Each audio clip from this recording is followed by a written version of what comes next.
Thanks for listening to TED Tech. I'm Simone Ross, the tech curator here. Could covering the Sahara Desert in solar panels solve our energy problems for good? Possibly, but this of course is an impractical, impossible course of action.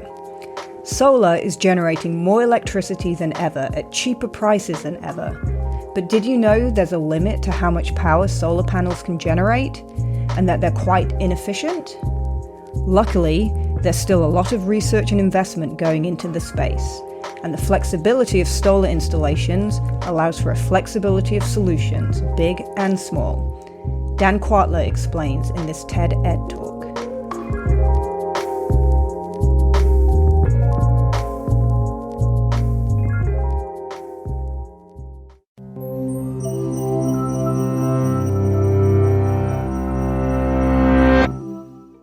Every day, the sands of the Sahara Desert reach temperatures up to 80 degrees Celsius.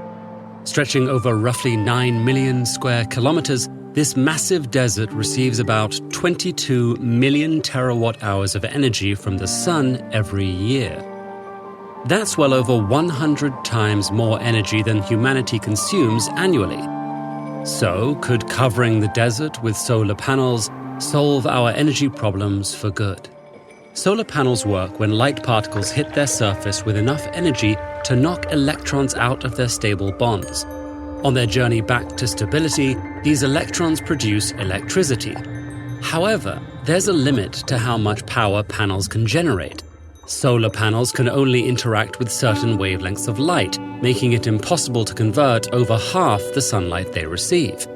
And even light particles they can convert often bounce off them without ever hitting an electron. But thanks to clever scientists and engineers and substantial government investment, solar panels are generating more electricity than ever. Anti-reflective coatings and patterns on the panel's surface create more opportunities for incoming light particles to hit electrons. These techniques have increased commercial solar panel efficiency from the low teens to 25%. With experimental models reaching up to 47%. What's more, solar's gotten 89% cheaper over the last decade, thanks in part to global supply chains for other technologies that use the same materials. Together, these factors have made solar power the cheapest source of electricity on Earth. Countries including India, China, Egypt, and the US have already taken these new panels into the desert. Their massive solar farms range from 15 to 56 square kilometers, and when the sun is high in the sky, these plants can provide energy for hundreds of thousands of local residents. But these farms also get extremely hot. Light that solar cells don't convert or reflect is absorbed as heat, which reduces a panel's efficiency. And the cooling systems employed by many farms can use huge amounts of energy powering fans or moving water to maintain optimal temperatures. Even with these systems, solar panels in the desert absorb far more heat than the natural sandy environment. This hasn't been a problem on the scale of existing solar farms, but if we tried to cover the Sahara, this effect could create massive changes in the region's climate. Constructing solar farms already disrupts local ecosystems, but a plant of this scale could dramatically transform the desert landscape. Thankfully, solar panels aren't our only option. And some of the largest solar plants in the world are trying a new approach: giant mirrors.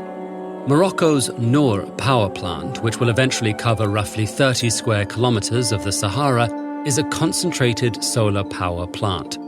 This design reflects light onto a receiver, which converts that energy to heat and then electricity.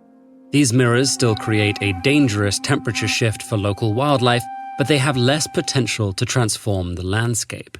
And since it takes time for the materials being heated to cool off, these plants often continue producing electricity past sunset. Whether they use panels or mirrors, industrial solar farms are often easy to fit into existing energy infrastructure. However, getting their electricity beyond local power grids is much more difficult. Some countries are working on ways to connect electric grids across the globe, and many farms store energy in massive batteries or convert their electricity into clean gas that can be used later. But right now, these techniques are still too expensive and inefficient to rely on. Worse still, industrial renewables can share some of the same problems as fossil fuels, relying on destructive mining operations and carbon-emitting global supply chains. Fortunately, solar can exist on many scales, from industrial solar farms to smaller installations that power individual buildings and rural communities. These projects can supplement energy use or provide a passive source of energy for regions off the grid. And since solar panels rely on a few simple components, they're quick to install and relatively easy to update. In fact, it's this flexibility that enabled solar to become so cheap and ubiquitous over the last decade. So if we want to keep up with humanity's rising energy use, we'll need answers both big and small.